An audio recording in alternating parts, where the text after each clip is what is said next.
So now what I'd like to talk about is raising funding for your business. And I'm going to go through a number of different things. We're going to talk about the first question is, do you really want to raise money? And that's a serious question. The second question is, what kind of a business are you running? And then we're going to go into talking about the different types of funding that are available. And finally, we're going to look at having your fundraising assets ready. So this is going to be a meaty, chunky section, but it's really important that we address it. So do you really want to raise money? Is a serious question.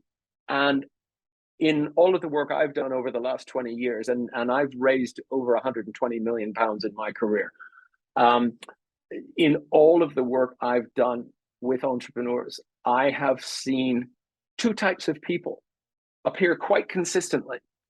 And for them, it's really not the right thing to be raising money.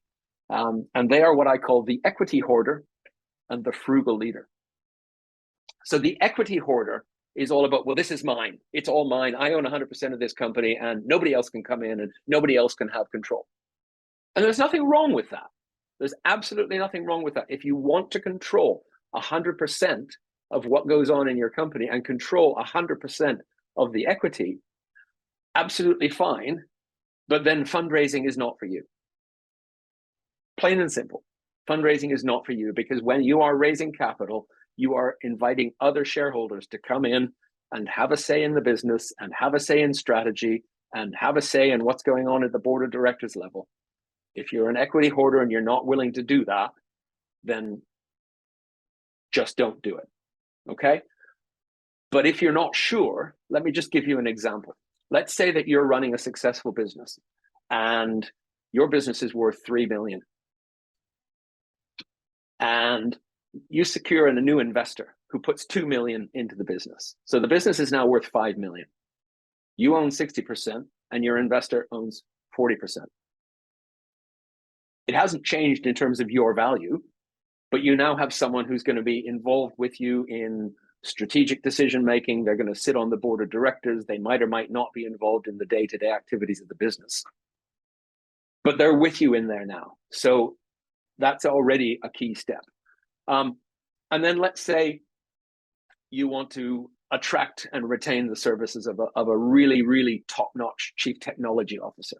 And so you offer that person options over 5% of the company. And so your share goes down from 60 to 57, and your investor's share goes down from 40 to 38, and your CTO has 5, okay? And you've got that. It's still worth, the company's still worth 5 million.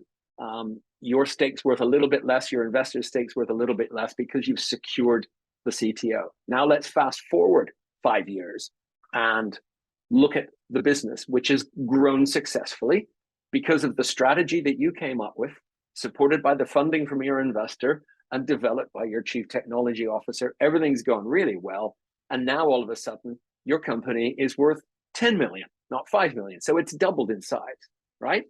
So your stake now, your 57% stake is now worth 5.7 million, right? When you started, it was worth 3, and it's now worth 5.7. So it's almost doubled.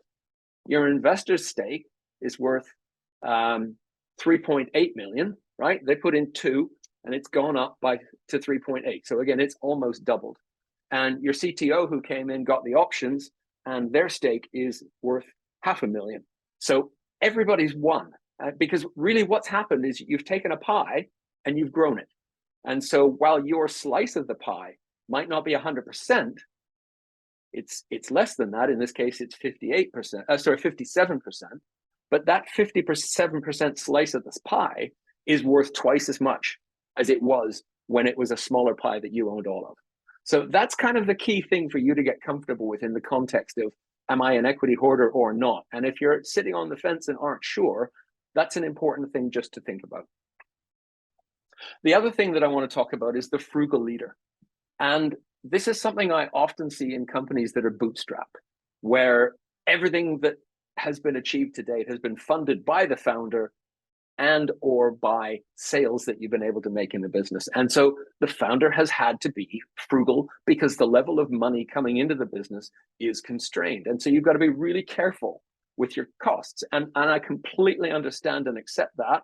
And it's an entirely legitimate strategy to follow when you're in a bootstrapping phase. But if you're going to secure money, you need to change your mindset, not into one that spends recklessly, because that's not what it's all about. And that's certainly not what your investors are going to want.